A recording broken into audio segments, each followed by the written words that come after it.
about bringing destinations to life, making readers feel like they are walking through bustling marketplaces, standing atop misty mountains, or savoring the flavors of distant land. From the classic travelogues of Mark Twain and Bruce Chatwin to modern-day narratives that blend history, adventure, and personal reflection, travel writing has the power to transport, transform, and inspire. But what does it take to craft a compelling travel story? How does a writer turn personal experiences into narratives that resonate with readers across cultures? To explore these questions, we have with us two remarkable writers whose words have taken the readers on unforgettable journeys. So, about the panelist, Ranjan Pal ji is an intrepid traveler, author, and storyteller whose journeys have spanned continents, cultures, and uncharted territories. With a deep love of adventure and exploration, he has penned evocative travel essays that delve into the heart of places and soul of people.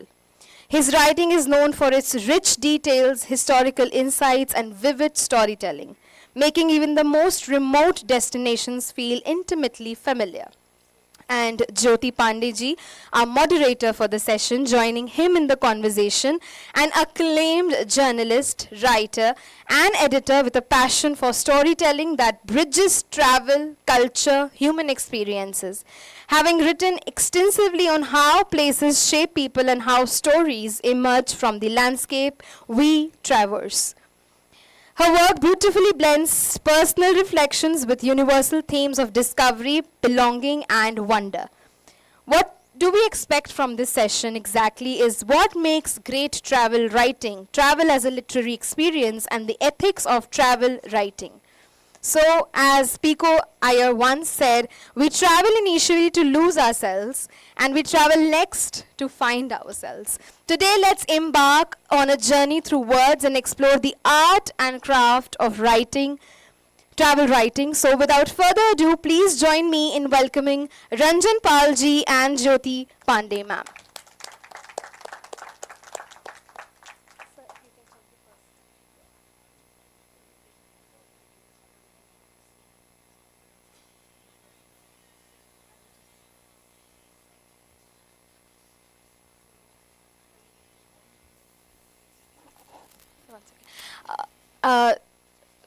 Excuse me, technicians. As he says the next slide, you have to. Okay, take.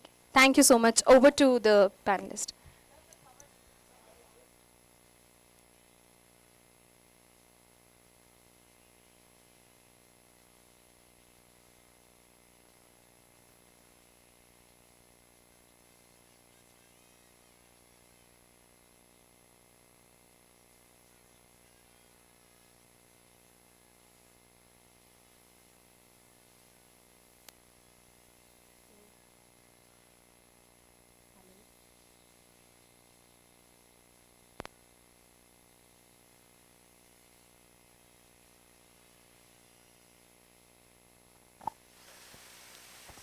Hello.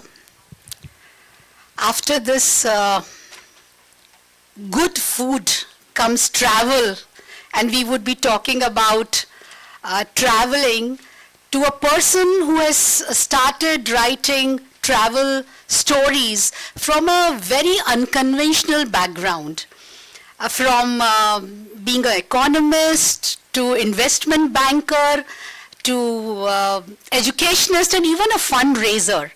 Ranjan Palji has stayed in USA, Hong Kong, before he came to India and started following his passion of travel writing.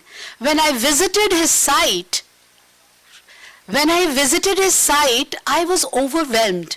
In fact, I have never ever met a person in my life so well traveled. And what he writes, I'm reminded of a quote: travel is not always about visiting new places. It is about seeing places with new eyes.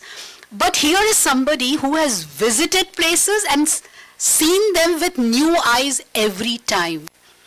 There are beautiful pictures of his travels, and he is an adventurer.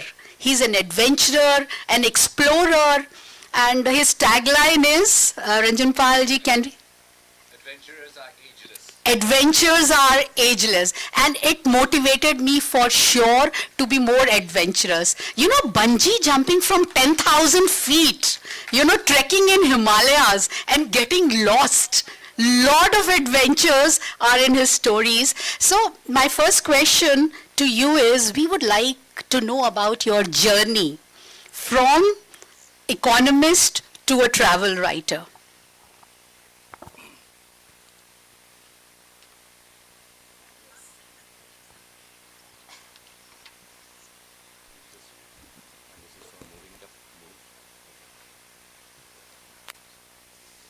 Thank you so much, Jyoti, for that very fulsome introduction, I would say, and also to you. I think, the post-lunch sessions are always difficult, but hopefully with some of the slides I'll show you and some of the adventures I've gone through, I'll be able to hold your attention. But to answer your question specifically, I came to this in a very unconventional way. I'm not from the media. I'm not a journalist. I'm not a writer per se who makes money from that as a living.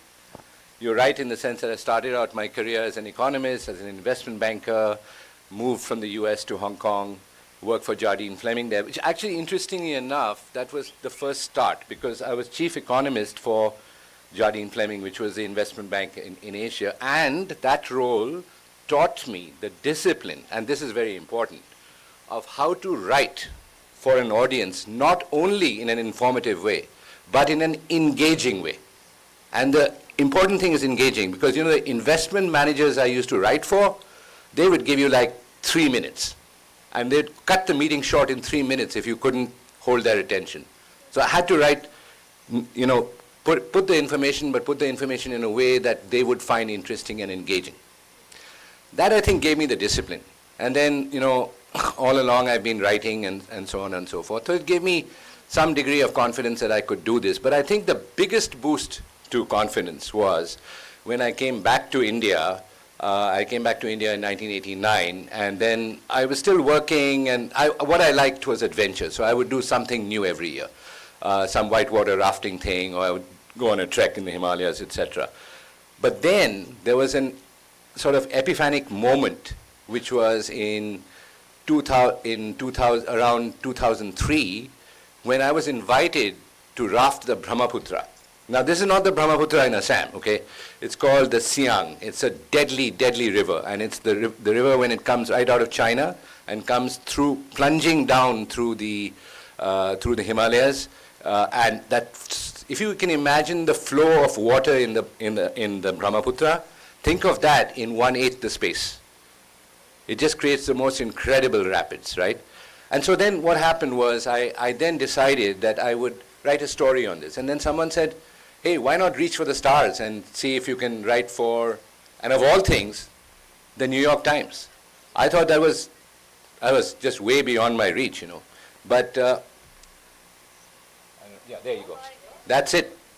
That was the start, And actually, I want to say something about this, because I was so impressed. First of all, I was so overwhelmed, but I was so impressed by the level of detail. The editor from New York called me and said, the river that you rafted, it's also called the Dihang. And I can tell you, people in Assam didn't even know this. It was called the Siang and the Dihang, and he said, which one should we use? I was blown away by the professionalism and the competence. But anyway, it appeared in the New York Times, and that gave me the confidence, to start, to think that if I can do this at this level, I can continue to do this. But I guess in a way I've never been published again in the New York Times, so you could say, unlike most rock bands, my greatest hit came first, and then it's been a slow and steady decline since then. Yeah, and was it there that the boat toppled and then you were shouting out and all, and your daughter said, you never called out for my name? Was it there only during the Brahmaputra thing? It was not. She was not with me on the Brahma. Right. She was with me on the Zanskar. Zanskar, Yeah, okay. And yeah. that incident, I was with my best friend and his wife. They both went over, and we all went over. The raft flipped. And the first thing they tell you is that save your own life. Right. You know, or save your own breath. You'll get rescued. You know, don't shout out for anything. But my friend who'd fallen in the river kept shouting, Tusha, Tusha, Tusha. And you know, I told him, yeah, tu kya kar raha hai? Just concentrate. But you know what happened? When we got pulled onto the shore, the first thing that Tarini, my elder daughter, said to me, Dad, how come you didn't shout out for me? And that's your typical parent relation. That's, you know, you're damned if you do and you're damned if you don't. I mean, my wife is sitting there, Saroj. She knows exactly what we're talking about. But yeah. You saved your breath. Yeah, saved my breath. So I have gone through most of your blogs, Yeah. and I can clearly see that there are a lot of finer details. You spend a lot of time on researching before writing, and especially about that piece where you've written about stalling in Georgia was very fascinating. Why don't you share about that with our audience? First of all, can I ask the audience, who do you think is, well, I think you gave it away, but the most historical figure coming out of Georgia? Did everyone heard what she said or didn't? If you otherwise take a guess who it is. The most significant historical life, you know, historically person who changed history. Anybody?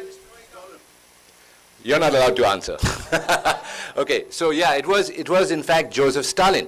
What? Yes, he's from Georgia, which was part of the the Union of Soviet USSR, right? That was the photo that I used actually for the start of my piece. And the reason I used this photo was Stalin in Georgia is considered one of two things. Either a favorite son or a black sheep, right? And this is really, really interesting because when I went there with my photographer friend, we just wanted to know more about him. But nobody would talk about him. Nobody. I mean, there was in government circles. We said we want to see where he was born, where he grew up, and all the rest of it. Because he moved on later on. Nobody would talk about it. So that gave us an idea. Let's write a piece on Stalin-themed tourism, you know, for the outside world. But I think to answer sort of Jyoti's kind of question, you know, it really triggered something. You know, it's like, what is happening here? And so I did a lot of research on it, and I talked to a lot of people, and it's very, very interesting because it's a complete split personality. In Georgia, the older generation reveres him as the person who saved Georgia and the Soviet Union from the Nazis in 1945 because he turned the tide of war. And he also made the Soviet Union a strong country that was second only to the US, okay? That's your older generation. The younger generation can't stand him. They think he's an embarrassment, you know, at the worst. And they think he killed 10 million people over time, all told. You know, he was one of the worst mass murderers or dictators you can think of in terms of, he even killed his fellow Georgians. He didn't give a damn about that he was from Georgia. Once he moved to Russia, he became an overall dictator. He took care of, you know, the people who had supported him. He had them all executed. The Georgians, right? That's the kind of guy. Now, what's interesting was because for me, I was just trying to find out more, you know. And this slide here will show you, I think on the, one second, let me see from here.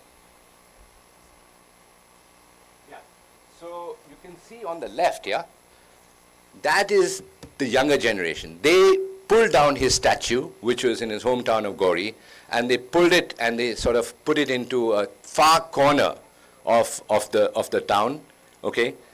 But the right-wingers there and all over Georgia celebrate his birthday every year and his death anniversary, and you can see that on the right. They actually hold vigil for him, you know. You can see that procession coming out of a church, right? So it's a real conflict. You know, the Carnegie Endowment actually did one piece of research which is the only independent piece of research on Stalin. And they asked people what they thought of him. And it was all over the place. It was interesting that in 2021, that's when the research was done, 45% of people in Georgia thought he was a great leader. 63% of people did not want to live in a country ruled by him. You think about that. The figures just didn't make any sense at all, right? So we're very, very conflicted. And so based on that, I wrote this story, which was, I think, definitely one of my better pieces, and one I felt really happy about, and published it as a blog. Adventures are ageless. That's what you believe in. You know, adventures are ageless. And I have been, not, I wouldn't say witness, but I have read about your adventures, right from bungee jumping to kayaking and whitewater rafting and whatnot. And all of them seem very adventurous to me. But for you personally, what has been your most adventurous and thrilling experience? There was one single day in South Africa. And I believe it wasn't because I wanted it that way, but what I was told was by the tourism board that had invited us, that we have this one day in which you are going to jump, you are going to bungee jump, you are going to skydive, and you are going to raft up this Storms River mouth. And I thought, like, are these guys crazy, How can we do this all? I mean, I'm adventurous, but that's madness, right? But the thing is, it was the mission, right? I mean, I think Anil, you'll appreciate that. It was a mission. I had to get it done. I was writing this story for National Geographic, so I had to get it done. So I remember the day started with a skydive, right? And we went up in this one-engine Cessna plane to 10,000 feet, and and there was this guy, Mike. He was a tall, lanky South African guy, and I just said to him, I said, "How many dives have you done?" He said 15,000. And I said to him, did any of them go wrong? So he said, well, I wouldn't be here, mate, if I was, so don't worry about it. So then he just pushed me out of the aircraft, and, it was like the world just whirled around me. I remember coming down in half that distance of 10,000 feet in about 15 seconds. And then you pull the parachute, and then you float down. And that is the most incredible And thing. you were humming something. You were humming something that time. I don't know if anybody, if anybody's heard the song called The Sandman. Does anyone, older generation knows The Sandman?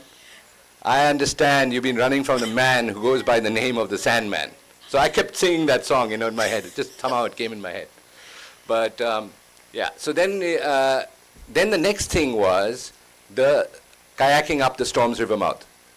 And that was, the sea was so rough that we had to carry the kayaks to the river mouth and then just actually get into the kayaks and go up. And there was this ocean swell and stuff like that. Under other circumstances, it would have been an exciting adventure in itself, but compared to what was before and what was to come, it was just an ordinary day. So the final event of that day was the bungee. And I was terrified of that. My daughter, my elder daughter, and you see a slide of her, she had gone with us to South Africa, and of all of us, at the age of 17, she jumped off this bridge. It's the highest bridge bungee in the world, 700 feet all the way down. And I remember that Saroj and my younger daughter, they screamed louder than Tarini going down.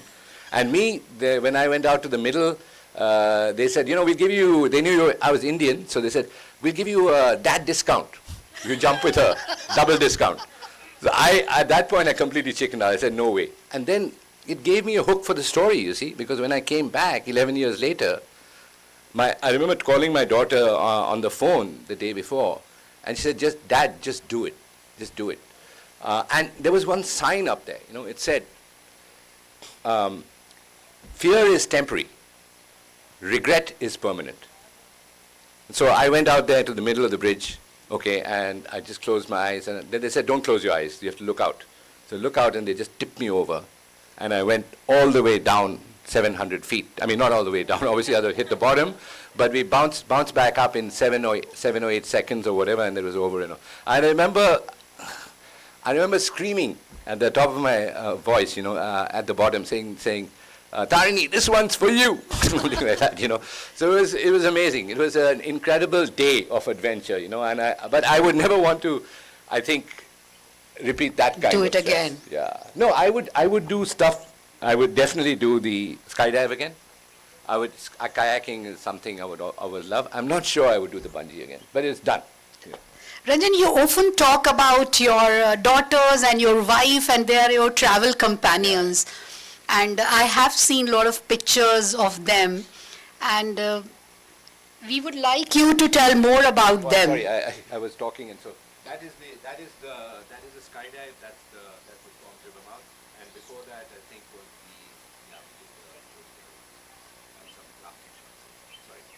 Yeah, so I'm sure your family supports you a lot in this kind of adventure. Yeah. So I would want our audience to know more about your family, and they're equally adventurous, that I know. I'm the most adventurous of them all, but they sort of follow my lead a little bit. My wife would be on the other side. She's the rock of the family. She's like wouldn't ever jump off a bridge in that way. But yeah, I mean, I owe everything, to to my family in terms of the support they've given me. And in this photo, you'll see them in the Andamans, right? So we did the Andamans together. And we kind of, you can see the girls. Barefoot is the place you stayed. Barefoot Havelock. Yeah, Havelock. So I've been to that place, yeah. The Andamans were incredible in terms of the kind of experience, etc. And then I've got a couple more slides where I've gone with each of the, hold on. Yeah, so this is my younger daughter Malika. And we had gone to Rishikesh. And we were rafting on the Ganga at this point, and she's much older now. She's 30, but we had a great time that day. It was really father-daughter experience, and she was delighted, actually. The second most adventurous person in my family, I would say, is my elder daughter Tarini. Tarini. So this is on a trip to Zanskar. This is on the way to the Putin in the Zanskar. What you see here, and that's also a very young shot. They're both now 34 and 30, and they both work overseas, and they're flying on their own. But this is on the way to the Putin point. The thing that we talked about, that was this. Oh. Yeah. So for all of us, what does birthday entail? Cutting cake, having friends over, and doing hangama. But for Ranjan, every time it's in fact, not every time, but all milestones, he does it in a very different way. Like post his 60th birthday, he trekked to Somarari, Sokar to Somarari, right? Somoriri, yeah. Somoriri. And with your close buddies and friends, and I think she was also there with you. Yeah. And what a wonderful way to celebrate the birthday, and especially milestones. Are you going to show us the pictures of that? Yeah. So, and tell us a bit more about that experience. Yeah, so these are all of these guys you see in that photograph are all from St. Stephen's Economics 1978. We had same batch. And there are two spouses over there. One is my spouse, and there's another girl there, Shuchi Malik. So the six of us actually decided to do this one. We all were turning 60, but I was the only crazy one said that let's just do this. And so we went from Sokar, which is a salt lake in Ladakh, not so well known, to Somoriri. It was a 5-day trek over high passes, 17,700 feet, coming down every day to a valley, going up, going down.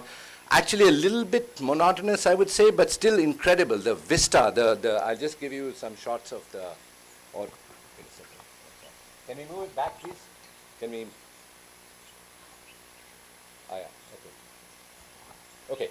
So this is the shot of us climbing towards the first pass, the Holung Sangma Pass, etc. And you can see how barren it is. We were the only people there.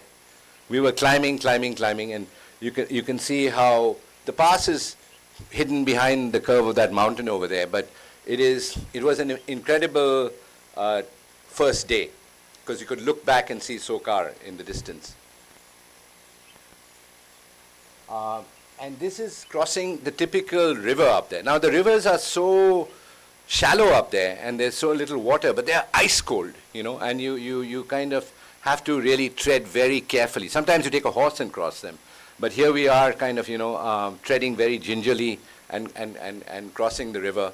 And you can see the kind of terrain and everything. It was, I would say, with going on a adventure and going with your closest friends and family, there can be nothing better than that.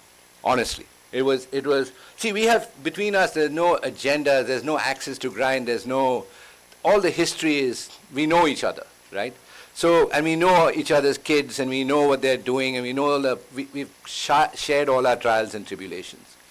And that bonding and that special feeling is something that I've been fortunate to repeat, not just with Saroj, of course, who's always been there, but we've been to Bhutan together, and we've been to Ladakh, and we've gone to Kashmir also. So we've done these treks together. Probably I would call it traveling and healing is the word I would like to use. So that's the final destination. That is Somoriri, and it was like this glittering jewel. You all must go. You don't have to trek there. You can take a bus, or you can take some transport. But it is an incredibly beautiful lake in the middle of the Ladakh landscape. Amazing. I mean, when you see it, it's like you almost feel like you reach paradise. Sorry. Yeah. Amazing. Yeah. So what I was saying, with your close friends, when you are traveling and sharing and such beautiful landscape, it is traveling and healing is what my idea of traveling would be. And what a beautiful experience it would have been, Traveling and, sorry, I didn't. I said traveling with your closed ones, you said. Yeah. So for me as a storyteller and a healing storyteller, I was just, thinking it is traveling and healing yourself is what comes to my mind. Well, we were healing the bottom of our feet every day. Given what a tough time it was. We were going through water and things like that. But yeah, it was a bonding experience, I would say. Healing is also about building resilience. Yeah. Yeah. So now, I mean, we all understand, one has to be physically, emotionally tough to take on the kind of adventures he has been taking. And so when I read about everything, your, all the blogs and all, the thought that came to my mind, what he must be doing to keep himself so fit and agile to be doing the kind of adventures you have done. So what are the things you do? I mean, I wouldn't say I'm super fit. I would say I'm 66 now. So, it's like aging does take an impact. But I've always tried to, like I've played squash my whole life. I only gave that up last year. I play golf, I walk, I swim. I'm quite conscious of staying reasonably fit. But the important point I want to make is that it is, okay, that story is about how to trek to Everest Base Camp. And Condé Nast asked me to write this story. And they said, come up with 15 things that you need to talk about, And one of them was this question, can you do it? And I said, can I do it? So I get this question all the time, can I do that? And a question I ask is, it's not whether can I do it? It's like, do you want to do it? Do you want to do it? So when you have that mental and emotional strength and that determination to do it, you will do it. And I mentioned that in a paragraph. Do have a look at my website and you'll find all these articles there. But this one in particular, I remember the mental strength is what gets people through. Recently, one of our neighbors who's 77 years old, he went to Everest Base Camp for the first time in his life. Amazing. And he is a retired doctor. I was 52 or something at that point. I thought I was something, but here's this guy. So anyone can do it. It's just mental strength. Absolutely, absolutely. It's all about mental strength. And if you happen to visit the website, the photographs which he uses for his travel writings are absolutely stunning. And do you have a companion who travels with you and who takes the shots, or you yourself do it? You see my lifetime companion? So she actually, I take the next shot, move it up.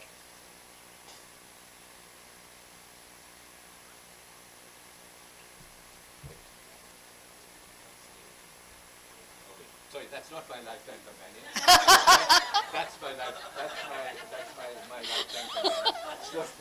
So Saroj often comes with me, and she, I like the fact that I can just focus on the writing experience, and I can And so she takes some very good photographs with the Sony A6000 camera. Very simple, huh? Nothing, nothing fancy, but can take good photographs, right?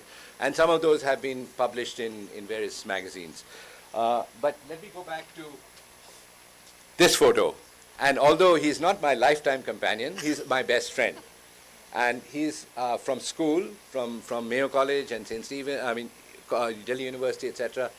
Sandeep is now retired, and he's like me, has a passion for travel. But he's not as crazy as I am, so when we jumped off the bungee, he said, "You do it, I'll take the photograph." But we're a fantastic combination. This photograph was taken in Sri Lanka, where we went together. So we get invited by travel destinations, right, to come down and write the story. So I was down there with him, and he took these. He takes fantastic photographs. If you look at the website, you'll see he takes really amazing shots. So Ranjan, we are running short of time. I believe the session, I would have wanted to ask few more questions, but I would want you to show the slides. Okay. You've stayed in Goa. 10 minutes, right? How much do you have? 10 minutes.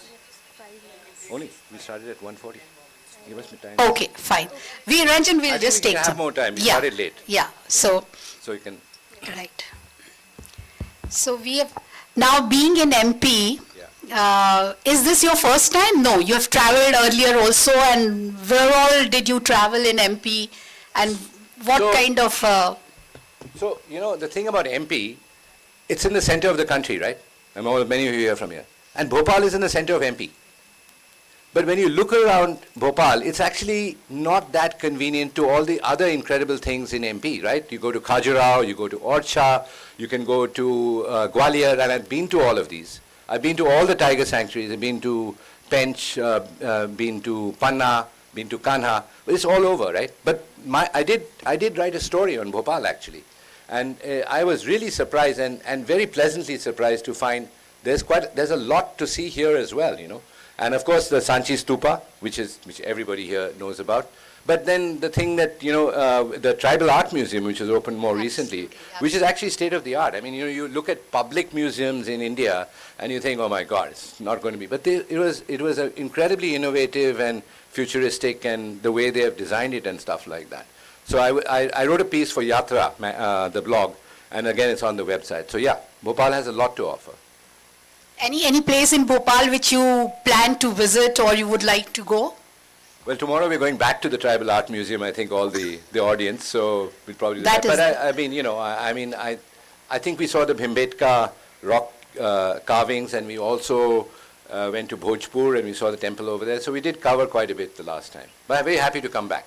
You've traveled all over the world, as I said, and I've never seen anyone more traveled than him, and never met. Is there any place in particular which kind of calls you again and again, and you would like to go there? So this is going to be an answer that will sound conventional to you guys, but the answer is Goa. But not because of the reasons that most people go to Goa. I'll tell you why. For 6 months during the pandemic, it was the death of travel writers. I mean, travel had come to an end. I mean, you can imagine what a freelance travel writer we had. There was nothing. So I decided at that point, I talked to my wife and I said, I want to relocate to Goa, and I want to spend 6 months over there. So I did. I went to Goa for 6 months, and you know what? Goa revealed itself to me from the inside out. And I wrote about 7 or 8 stories, which are all on the website. And I think the slide that I want to show you here is what attracts me about Goa.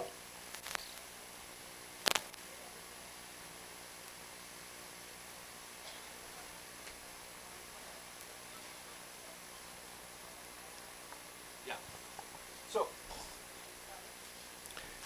it's about people. And these are not your Delhiwalas. And these are not your Bombay people who fly down there, everything that. These are actual friends of mine who I made while I was there, and who are so unique and so interesting. On the left over there is a guy called Buland Shukla, who runs an incredible bar called Off the Record. And he is a musician, and he has a real passion for Feni-based cocktails, and so very different, very unique, very innovative, right?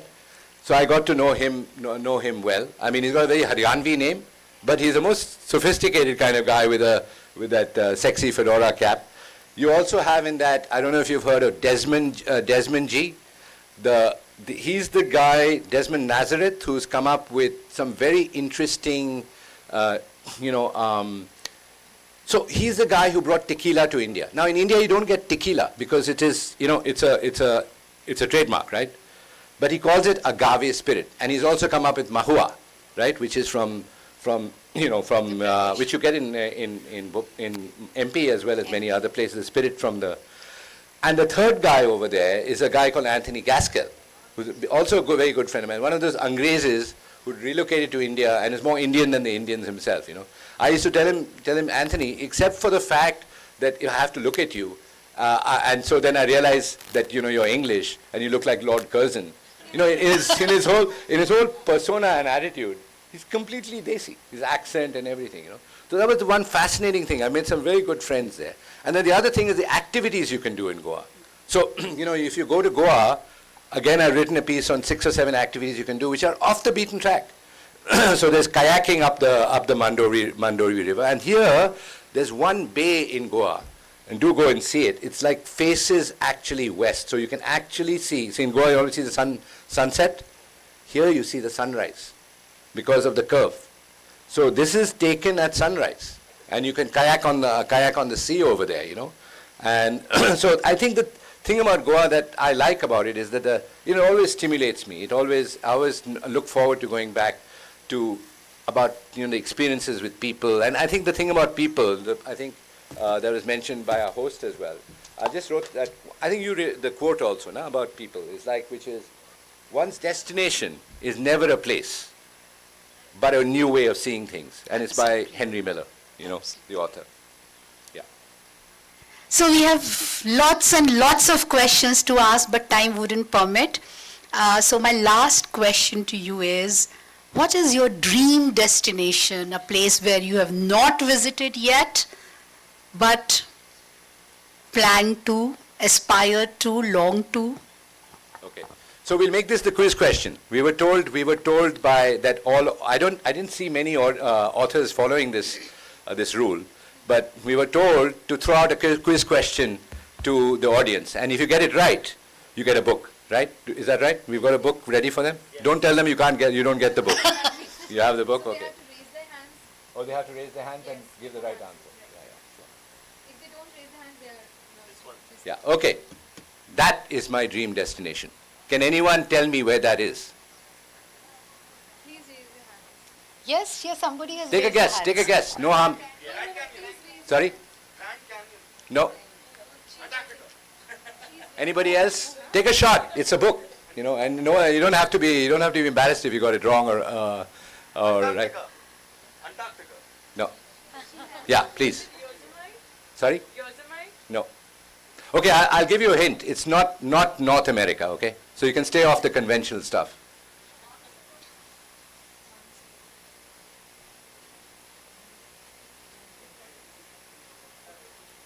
Yeah? It's a... Very close. Very close. So you know what? Can you give me the name of this place? It is actually Chile. It's a difficult one, Ranjan. Okay. I so wonder maybe we'll if they'll give be it to you. able to guess. It says going once, going twice. Yes. Sorry? No. He did. Going once, going twice. You want to take a shot at what it is? You'll get the book, but you want to take a shot? It's on the border between Chile and Argentina. It's called Torres del Paine. Yeah? And the amazing thing about... Sorry? Well, I think he gets it because, that's a bit late. But, the amazing thing about this photo, yeah, it's a place, South America is a place I haven't explored much. It's so far away and so expensive. I hope to be able to go. But I've been to Mexico, and I hope one day to be able to travel all of South America. So when I saw this, just look at those mountains, just incredible. So all of you, if you have 2 seconds to Google Torres del Paine on your thing, you'll see they're just mesmerizing. But thank you very much, Jyoti. Thank you so much, Ranjan. Thank you so much. I've never ever met such an adventurous person, and adventures are indeed timeless. What an honor and pleasure it was to speak to you and connect with you. Thank you, everyone. Thanks a lot. Thank you so much. May I request you to give away? Please come. Yeah. Okay. I would request, Ranjanji to give the... We have audience questions now. It's done. Anyone from the audience? Living an enriched life. Yes. Dale Carnegie. Carnegie. You might do that. I hope you do a lot of it. We have a small, yes, a photo. Yeah, sure. Bilkul, bilkul, आइए. Come. Black one. Yes, yes. One second. She's standing there. Nishi? She has already stood up.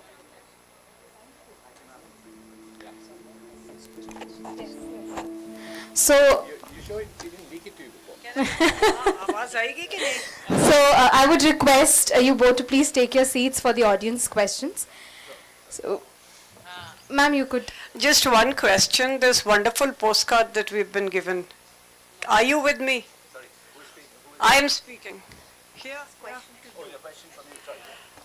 From her. Audience have some questions. Can you please look here? Yeah, I am looking. Do so. Let me get the mic on. Yeah, please go ahead. This wonderful postcard that you've given us. It's Yeah, very nice. It's actually not a post. Sorry for the description. And there's one thing that I want to ask is that is this Mount Kailash? No, that's not Mount. Okay, have you traveled there? Mansarovar and Mount Kailash? Okay, that's one of your dream destinations? Yes and no. I think to go, but I think, I like to go to places where people haven't been. Okay. Thank you. Yeah. Sure. Next question. I think that was on a trek to Everest Base Camp, that photograph. It's on a, yeah, sure. Yeah. Good afternoon, sir. Sure. Sir, as you are a freelance travel writer, do you believe, once a person travels, his mind opens, his soul opens, and the creativity that comes in, it's something that would never come sitting in a room, sorry to say, I'm not offending anyone, most of the writers say that, but I believe traveling is something that gets someone's inner creativity and the thoughts that no one sees. Absolutely. I think that's what I said earlier, and I'll say it, travel changes people. It destroys prejudices, it brings down barriers, you get to see the world from a completely different perspective, in terms of your, it completely changes you. And that's why I think it's such a great thing, I think a lot of the inhumanity and conflict and unhappiness in the world could actually be, if people could travel all over and see each other's real lives, you might actually have a much more peaceful world, yeah. Sure. Ranjan जी नमस्ते, मैं इधर हूँ आपके सामने। Yeah. जी, आप मध्य प्रदेश में हैं, जहाँ भारत में शायद संभवतः सबसे अच्छी हिंदी बोली जाती है। अगर आप कुछ हिंदी में भी बताएं हमें तो अच्छा रहेगा। और भारत में सबसे अच्छी 2-3 जगह जो आपको लगती है कि जहाँ हर यूथ को जाना चाहिए और देखना चाहिए, वो कौन सी है और क्या खास आपको वहाँ लगा? तो is it okay if I answer in English? My Hindi is not that great. टूटी फूटी भी चलेगी सर, मुझे अंग्रेजी समझ में नहीं आती। तो ऐसा है कि मध्य प्रदेश में, asking about मध्य प्रदेश और इंडिया जनरल? भारत में। हाँ, तो भारत में अगर आप जाएंगे ना, तो आप साउथ में जाएंगे तो वहाँ पे वो छोला एम्पायर है, जो लोग जानते नहीं है वो एम्पायर के बारे में। सब मुगल एम्पायर के बारे में जानते हैं नॉर्थ इंडिया में। the Cholas were the greatest empire, longest living empire in South India. और उनके temples आप देखेंगे, absolutely fantastic. और सारे राष्ट्र, they all have amazing things to offer, I would say. But अगर north में जाओ तो Kashmir for sure. Now that people are flocking to Kashmir and बहुत देखते हैं वहाँ पे। कश्मीर में कहाँ सर? तो कश्मीर में हमने ये एक ट्रैक किया था, the Great Lakes of Kashmir, which again my wife did with me and our friends. So वो आप करेंगे ना, it's a medium based trek, but it takes you by, I think वहाँ पे जो alpine lakes देखेंगे आप ना, बहुत ही सुंदर है. And वहाँ पे गाड़ी नहीं जा सकते, तो आपको ट्रैक करके जाना पड़ेगा. And it's not, मतलब इतना demanding नहीं है, आप कर सकते हैं, थोड़ा कष्ट करना उठाना पड़ेगा, but you know. यानी आप कह रहे हैं पहलगाम से 3-4 दिन ऊपर चल के वहाँ की जो ताल है वो सब. Yeah, I mean Pahalgam is obviously, मतलब वो तो sort of easy trek है, लेकिन उसके आगे अगर आप जाएंगे ना, वो एक जगह है जहाँ से I forgot जहाँ से शुरू होता है, but ये ट्रैक है 8-9 दिन का, and मतलब टाइम लगेगा आपको. बट यू नो मैंने जो देखा था वहाँ पे, and again you can see this article on my website, मैंने ये न्यूजीलैंड टाइम्स के लिए लिखा था ये article. So they were very interested because it's like the Alps in New Zealand. So ऊपर नीचे, but what I was fascinated by were the lakes. The lakes were fantastic, amazingly beautiful. Thank you so much for this question. And we have this is the last question we are taking. These are the students from BSS, sir. Yeah. So, Good afternoon, sir. Good afternoon. So, sir, my question is that what kind of difficulties you faced during your whole journey of traveling? That's a pretty broad question. Like difficulties from nature, health difficulties.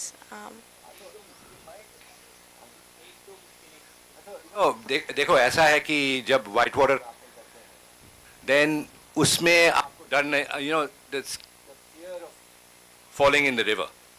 Actually क्या होता है, people say that it's actually beneficial not to know how to swim. You know why? जब गिरते हो तो instinct is to fight, to Come up. river will not let you do that. The river is much, much greater than you. So what they teach you how to do, when you flip in the river, straighten your body, hold the paddle like this, and let the river treat you like a log, you know, and float you down. Agar aap fight karenge na, definitely you'll drown. So it's a mental thing, right? And trekking, I think, you know, it's mental strength more than physical strength, I think, which gets people through. Yeah, in Kanchenjunga. Yeah, okay, so you know that Kanchenjunga story is amazing because वहाँ पे what had happened was my sleeping bag got wet, you know, and then the gang moved ahead. They said you catch up. It's a fairly straight route. I said okay, I'll do that. But then when I started to move along the route, there was a point where you had to cross a tributary. और वहाँ पे one route was going up and one was going straight, and they looked the same. That it has to be going up because there's no bridge. What I didn't realize of the bridge was if I had gone a few feet further, the bridge was right there, but I couldn't see it from there. So I thought upar hoga. So I went up for an hour, and only the military actually were in that area, but there was no military there at all. And this is actually near Lachen. From there, it's called the Green Lakes of Kanchenjunga. You need a permit to go and all. I got lost. I was climbing for about an hour, and I tell you, I was literally shit scared. I mean, it was so bad. And I thought, ab kya karu main? What do I do? Go back, go front, whatever. You know, your mind is in a... Fortunately, they sent 2 people back when they realized I was not there at lunchtime. By that time, it was like already 2 hours. So then after that, they came and found me. They shouted in the forest, and you know, I was never more relieved to hear them at that point in time. And then from that point onwards, we made sure there was one person, one guide behind, and one guy in the front, which is standard procedure. thank you so much, sir. Applause for him. Yes. Thank you. Thank you. Thank you so much. It was a wonderful, wonderful session, and the quote which sir said is also ticking in my mind, that fear is temporary, but the regret is permanent. So I think this is applicable in travel but in life as well. So thank you so much, sir, for this wonderful session. And now we move on towards the memento and the felicitation ceremony. I would request none other than our co-founder, member of the society, Brigadier Sanjay Agrawalji, to please come on the stage, and as we conclude this enriching session, we would present this wonderful memento, which is created by Padma Shri Bhil artist Bhuri Bai for BLF 2025.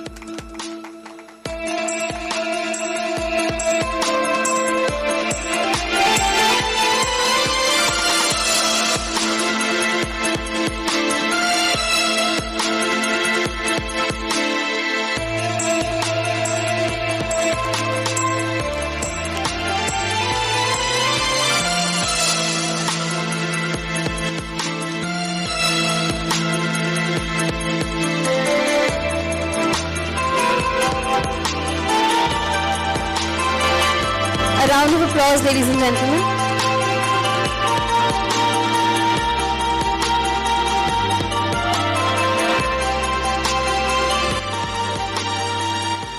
Thank you so much, Ranjan ji and Jyoti ji. इनकी बातें सुन के अत्यंत मजा आया और ये fear जो है टेम्पररी है और उसके पीछे की रिग्रेट परमानेंट है. जाइए घूमिए दुनिया. Bilkul sahi, Sanjay ji. Thank you so much for this wonderful enriching session, and thank you so much, Ranjan sir. Thank you so much. And we